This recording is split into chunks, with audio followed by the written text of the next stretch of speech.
Hi viewers, இந்த வீடியோவில் இடைநிலை ஆசிரியருக்கான ஒரு தகவல். தமிழ்நாடு தொடக்க கல்வி இயக்குநர் செயல்முறைகள். தமிழ்நாடு தொடக்கல்வி இயக்கம் கற்பனைக்கில் அரசு, ஊராட்சி, நகராட்சி, மாநகராட்சி, ஊராட்சி, ஒன்றிய தொடக்க நடுநிலைப்பள்ளிகளில் ஏற்பட்டுள்ள இடைநிலை ஆசிரியர் காலிப்படங்கள் ஆசிரியர் தேர்வு வாரியம் மூலம் நேரடி நியமனம் வழங்குவதில் பின்பற்ற வேண்டிய நெறிமுறைகள் குறித்து கொடுத்துருக்காங்க. இது பாத்தீங்க அப்படின்னா, இந்த இப்போ ரீசெண்டா நடந்த எக்ஸாம் சிவி முடிச்சவங்க. இதுல பாத்தீங்கன்னா ஆதி திராவிடருக்கு அவங்க சிவி முடிச்சுட்டு அண்டை ஜனமே கவுன்சிலிங் ப்ராசஸ் வச்சு போஸ்டிங் போட்டாங்க. பட் அடுத்தது பாத்தீங்க அப்படின்னா இந்த ஒரு தகவல் கொடுத்துருக்காங்க.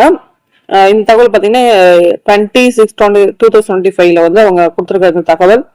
ஸோ இதுல பாத்தீங்க அப்படின்னா தேர்வு செய்யப்பட்ட தேர்வு பட்டியல் ஓகேவா, சுழற்சி அடிப்படையில எவ்வளவு காலி பணியிடங்கள் பாத்தீங்கன்னா 2346 காலி பணியிடங்கள்.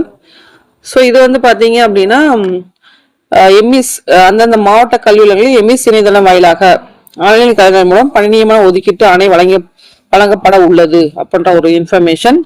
பணி நியமனம் கலந்தாய் நடைபெறும் நாள் மற்றும் நேரம் பின்னர் அறிவிக்கப்படும் அப்படின்ற ஒரு அப்டேட்டும் கொடுத்திருக்காங்க. சரிங்களா? ஸோ அந்தந்த கல்வி மாவட்டத்துல இது நடைபெறும் சொல்லியிருக்காங்க. டேட் பின்னர் கொடுக்கப்படும் அப்படின்ற ஒரு தகவலையுமே இது கொடுத்துருக்காங்க. இது ரொம்ப இம்பார்ட்டன்டான ஒரு செகண்ட் கிரேட் டீச்சருக்கான ஒரு தகவல். ஸோ இந்த ஒரு தகவல் தான் இந்த வீடியோ மேக் பண்ணது. நன்றி, வணக்கம். தேங்க்ஸ் ஃபார் வாட்சிங்.